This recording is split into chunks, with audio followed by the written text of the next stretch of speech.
You're investing in life insurance when you practice martial arts because you're preparing for life-threatening situations.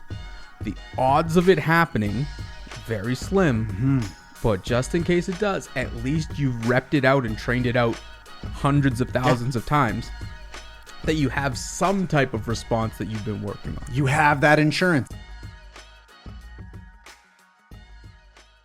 Ladies and gentlemen, welcome. It is another week and another episode of the Budo Brothers podcast. I was doing something super frustrating and looking at life insurance. Okay. Oh, I guess you're an adult now. You got to do those kind of things. You know, like you just, I was looking at this and like, you know, I'm starting to look at my bills every month. I'm like, what is this thing coming out of my account? And you got mortgage insurance, you got life insurance. How much do you need? Do you need a term 10, universal life? Like all this crazy stuff, right? And it got me thinking that some of the best life insurance that anybody could partake in is martial arts. True enough. You're investing in life insurance when you practice martial arts because you're preparing for life-threatening situations.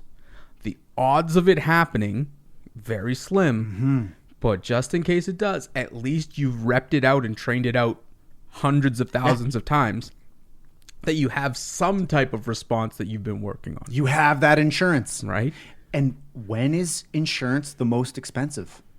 When the hurricane is scheduled for next week and you're trying to buy hurricane insurance. Yeah, that's you true. know, when the likelihood is low and you have the opportunity to train to protect the most important thing there is, your life, the life of your loved ones, to not take that opportunity to do that, to me, makes no sense. Yes.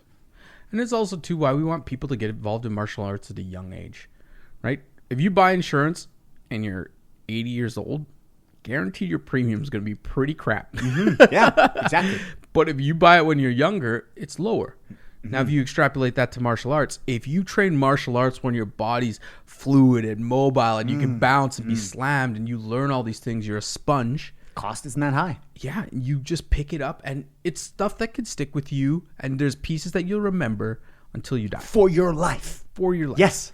And why wouldn't you want that? Why wouldn't you want to know how to throw a good jab or a good cross or just duck a punch? Or just how to use your body. Yeah. Man, martial arts is the best instructor to set up the communication lines in our own bodies. To be able, the amount of shit that I'm impressed that I can do because I've learned how to move my body and have awareness that when I need my body to do something, I know that I can send the instructions and it'll do it. Man, you open up a cupboard, you catch some shit. You can balance on, you almost slipped, but you didn't because you're agile. Everything is finely tuned. You have a high octane machine, and that's what martial arts does for the body. Yep. And a jab, a cross, a hook, a front kick, a round kick. Those are things that every martial art teaches, right? At least some of those things. Yeah. Or variation of them. And there's stuff that we still practice to today. Yeah. Like if you could learn that at the beginning, at least you have some type of competence of a tool you could use to defend yourself, right? What to do when you're pushed, what to do if you're grabbed, what to do. Like you have at least some type of programming in your brain deep down where it's like, oh, I've been here before. This is how I should respond. And it's fun. Yes. Now, not everyone finds it fun. True. You know, do you think that has to do with the martial art they chose, or do you think it has to do that some people just don't like martial arts at all? I don't know. Both. That's what I'm trying to hash out. Yeah. Yeah. Like, I mean, if you're a super nerd and you're like an intellectual and you hate athletics and you hate all those things and then you go to a wrestling class, probably you're not going to like it. But who knows? But if you go try like a more gentle art to get you in the door, there's things in it and the history and the stuff you can start liking and learning about it that gets you into the door. The hardest part is getting in the door, and I do think you have to choose right because like you don't want to go pick Muay Thai if you don't like getting hit. Right. Like for your first one. Sure. Right? Sure. Yeah. Yeah, exactly. Like if you're very scared to get smashed and you really don't like it and you know it's going to make you quit, Like, start with another one. Yeah. And I feel like there's something, I know I can't speak for everyone, but I can only speak about my own experience. Martial arts it awakened something inside me. I don't know what it was, but it lit a flame that started bleeding over into other areas of my life. I also think it's primal, right? We couldn't have been here if our ancestors didn't know martial arts. Yeah. Right? Like martial arts wasn't an option like thousands of years ago. You were a man, you're protecting the tribe. Yes. You had to have martial arts. Like, you needed to fight. Yeah. You needed to defend. Yeah. You needed to do these things. Like, there was no choice. And now, it's a hobby. It's a pastime. You don't have that expression unless you participate in martial arts. And it's part of the human expression. Like, no matter who you are, instinctively, you know how to ball your hands into a fist and hit somebody, right? Now, how efficiently you do that depends on your training. And martial arts is also a lifestyle. Yes. It is. Like, there is so many lessons that I have learned from martial arts that I apply into my everyday life. And it has made me a powerful human. And that's another good reason why it's life insurance, is because it handles a lot of aspects outside of just like fighting, right? There's a mindset component. You learn to breathe. You learn to meditate in it. You learn to move your body. You learn to stretch. You learn how to heal. All of the top martial artists at some level know healing. Yeah. Like, you get into things like Jiao and like, meditation and acupuncture. Like, those two fields are so closely related, healing and, I guess, destruction, right? Right, yeah. You have to know the sword in order to stop the sword. Yeah. Yeah. And it's a solo sport, right? But I think that's why you can always participate in it. You can't just always go and be like, I want to play a game of tackle football. Yeah. Right? Like, there's a section of your life where you can play tackle football, but it's pretty hard to play tackle football outside that. Where are you going to go find 30 guys to go play tackle football with, like, regularly? Join a league. Yeah, But martial arts can really adapt to wherever you're at in your life. Yes. Like, you could be 90 and still participate, and like you could be 6 and still do martial arts. There's something for everybody within it. And you can literally, just like you go to the gym for a 30-minute elliptical, say, I need to go do some shadow boxing, go work on your footwork, go do some drills, go swing a hanbo around, go jump rope, go move the body. And so much of martial arts is learning how to move your body. Yes. And martial arts is like regular insurance. It only covers you up to a certain point. Right? Yeah. If your life insurance is void, if you're like, I'm going to do skydiving all the time, or like, there's these people that live high risk things. They're like, yeah, we're not insuring you. Uninsurable. Yeah.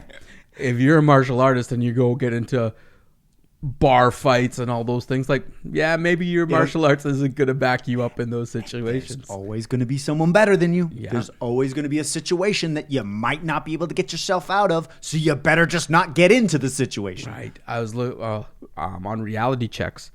There's a reality check with Jay Cooper we have on YouTube, and it's BJ Penn. Okay. And BJ Penn gets into a street fight with a drunk buddy, and it's like, hit me. And he gets stroked out. Like, BJ Penn is one of the pound for pound best UFC fighters of all time. Just got stroked out in a parking lot, like knocked unconscious by some like just regular guy. Yeah. So like, ultimate elite martial artist, still in the wrong situation, alcohol involved, ego involved, still gets put out. Right. He later woke up and then beat the shit out of the guy. But Right. I saw some comments. I was like, is that the full story? But that's the point. Yeah. He got into a situation that saw him get knocked out. Yeah. And he clearly got knocked out. Really? Yeah. That ego will get you. It does. It always does. That's everybody's battle, right? With a fight. And like the knife to the gunfight. We just posted a knife to a gunfight thing. There's people arguing over a stop sign. and the guy pulls out a knife, and the other guy pulls out a gun, and then like goes up. So it's just like ego. If you can dampen your ego, that's some of the best life insurance too. Oh man. And there's no better way to dampen your ego than to get the shit kicked out of you in martial arts.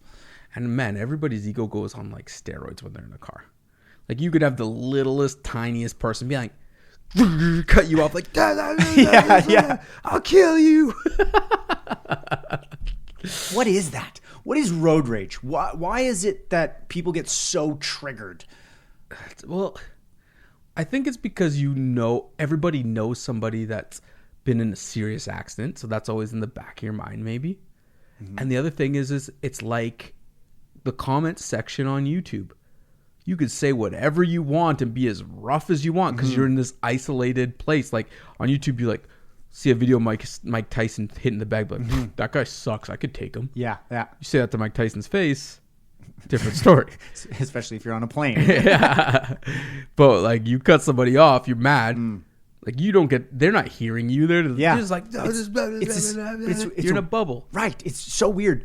I can't remember where I heard this, but I was listening. One of the podcasts I was listening to was talking about when we drive, it's no different than when we were walking. And when you know how some of your most creative thoughts come when you're driving, or you have to look at everything. You're not just looking. Well, you have to look at the side of the road, who's coming, crossing. You have a wide awareness range. And when we're in this state, I can't remember who was saying this, but you're subconsciously looking for threats, like just on a biological. Like if you're out walking, true, there might be a panther, creeping around. So your awareness for threat detection is elevated when you're in that state, and it's just an awareness state. You can detect threats more. So when somebody, and it's a space, it's our space. So when we're driving and someone fucks with your space, triggers our lizard brains. Like, and there's road rage. Yeah. Or it's like the video with the two dogs barking at each other. Yeah. They open the fence and they don't do anything. That happens. That's a good metaphor for the internet. Yeah. People that are barking up a storm, open the door and like, hey, you good? Yeah, I'm good. Oh, you're good. Yeah, sweet. Yeah, totally. Yeah, man. But I think Budo Brothers Challenge.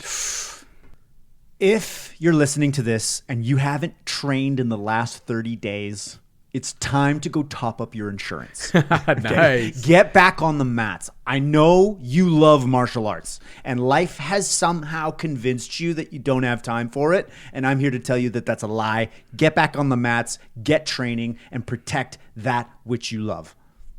Beautiful. I love it. Let's leave it there. Until next week. Until next week.